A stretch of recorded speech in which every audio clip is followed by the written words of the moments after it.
Mohamed Bajaber anasajiliwa na timu ya Simba akitokea timu ya Police msimu uliopita. Mohamed Bajaber alikuwa miongoni au alikuwa sehemu ya wachezaji waliosaidia timu ya Police kuinua ligi kuu ya Kenya. Vilevile Mohamed Bajaber alikuwa mchezaji bora wa msimu wa klabu ya Police. Huyu Mohamed Bajaber wakati anasajiliwa kwenda klabu ya Simba alikuwa already ana jeraha.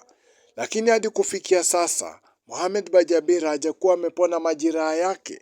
Lakini kulingana na vyanzo vya habari kutoka pale jiji kuu la Dar es Salaam, semekana ya kwamba mwalimu mpya wa timu ya Simba Sport Dimitar Pantev hamuhitaji tena mchezaji huyo. Ni baadhi ya wanahabari ambao wamekuwa wakichapisha kwa mtandao ya kijamii ya hususan Facebook kuwa Simba wapo tayari kuachana na mchezaji Mohamed Bajaber itakapofika Januari msimu ujao.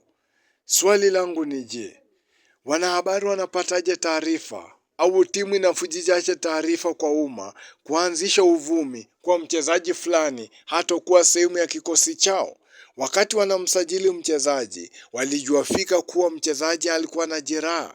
Mpaka sasa hajapata muda wote wa kucheza pale klabu ya Simba, lakini mimi nauamini uwezo wa Mohamed Bajaber pale Simba kufanya vizuri, especially akiwa kama